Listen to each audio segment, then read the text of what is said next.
Di sebuah desa yang terletak di Provinsi Nusa Tenggara Timur, terdapat satu keluarga kecil yang berisi ayah, ibu, dan seorang anak.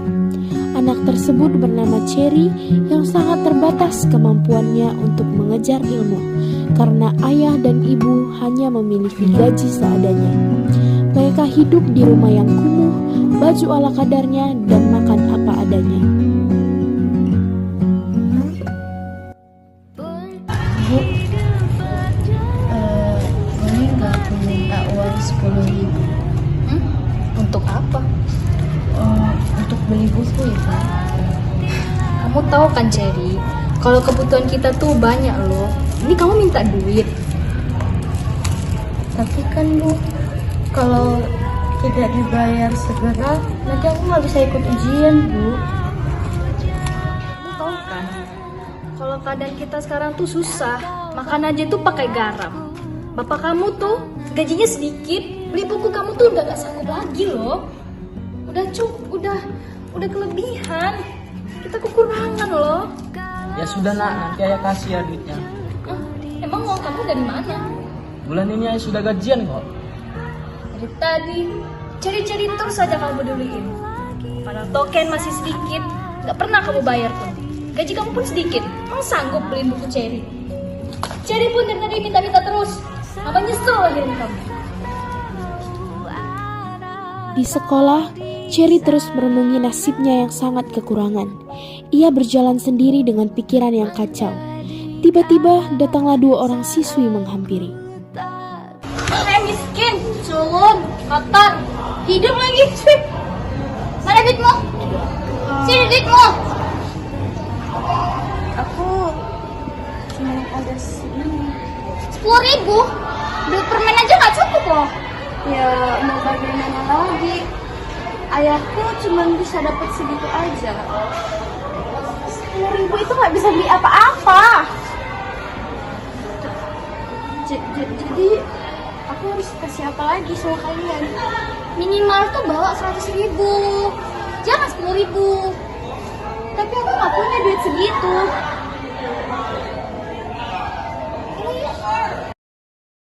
Cherry pun merenungi nasibnya yang malang sambil menangis. Ia tidak tahu mau kemana lagi arah hidup ini. Kenapa sih hidup ini?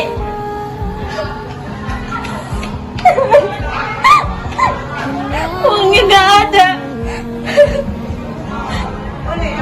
Mau minta sama ayah pun ayah nunggu 1 bulan lagi baru ada uangnya.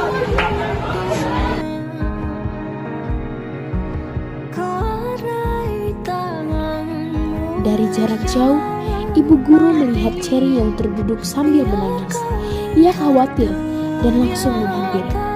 Lah, Cherry, kenapa nak? Jangan nangis. Uang saya diambil, Ibu. Siapa yang ngambil?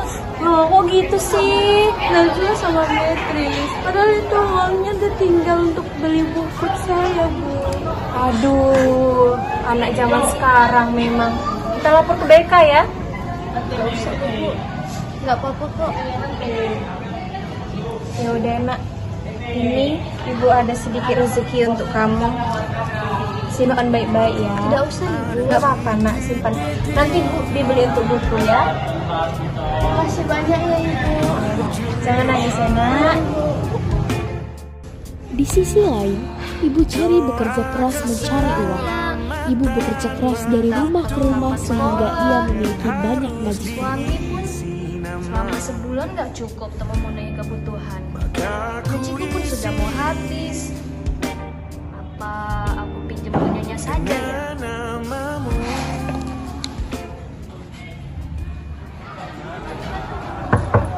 Permisi Nyonya.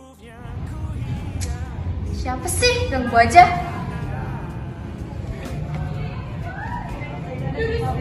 Nyon, Ada apa? saya mau minta sesuatu, Nyonya. Minta apa kamu?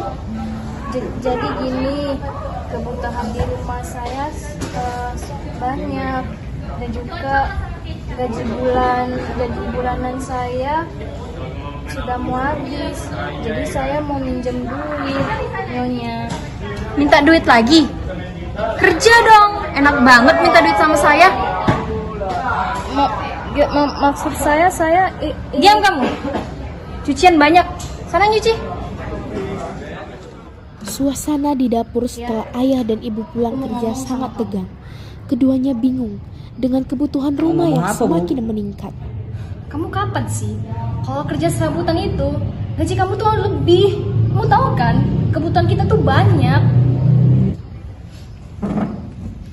Sabar dong Bu. Cari lagi kek, usaha yang bisa menghasilkan duit banyak. Kita ada anak loh, kebutuhan anak kita banyak. Ya sudah, nanti saya cari lagi ya. Cari terus. Kamu tuh terus bilang cari terus.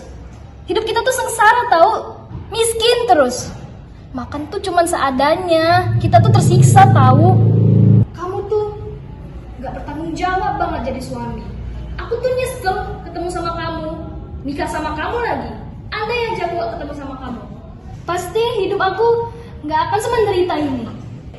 Di sudut rumah, Cherry mendengar pertengkaran ayah dan ibu yang penuh amarah.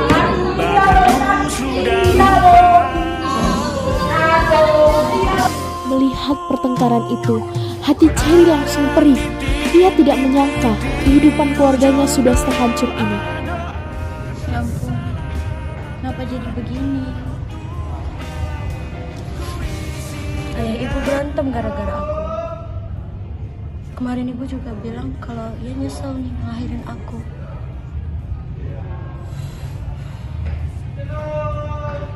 Apa aku harus bunuh diri aja ya? Biar beban ibu dan ayah berkurang.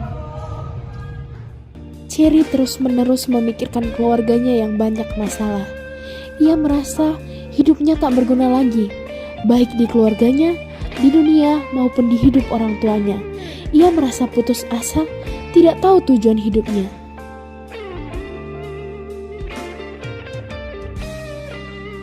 Kemudian, ia berpikir untuk mengakhiri hidupnya dengan meminum racun tikus yang biasa digunakan oleh ayahnya untuk mengusir tikus dari rumahnya yang kumuh.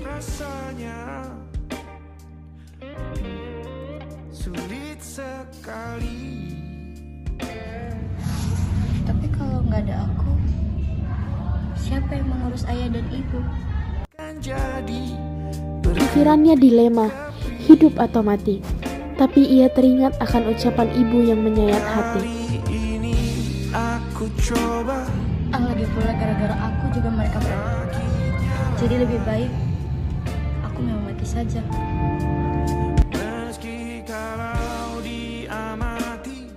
Malam pun tiba. Ibu memanggil Cherry untuk menyiapkan makan malam.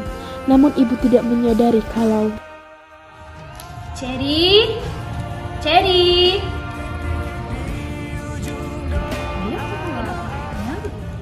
Cherry, nak. Cherry.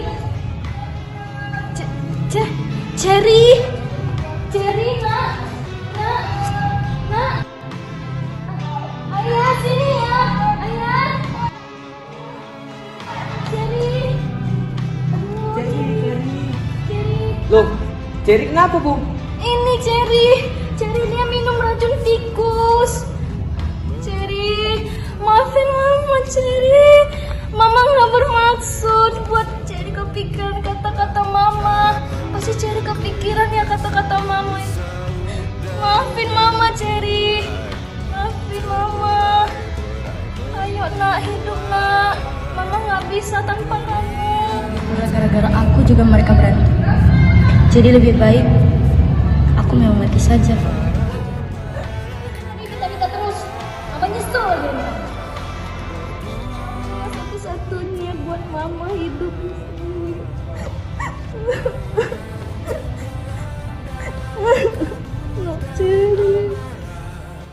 memang tidak semua keluarga ditakdirkan untuk selalu bahagia. Pasti ada tantangan yang dihadapi. Masalah finansial, masalah pribadi, ego masing-masing, semua akan ada di keluarga. Tapi dari situlah kita belajar untuk memahami setiap perasaan orang lain. karena semua hal dimulai dari keluarga. Mati bukanlah solusi, tapi bagaimana keluarga tersebut dapat membenahi diri masing-masing bisa menjadi jalan keluar.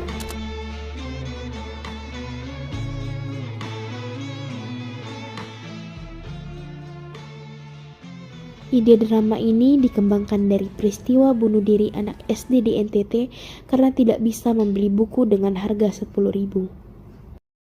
Nusa Tenggara Timur ditemukan meninggal diduga bunuh diri di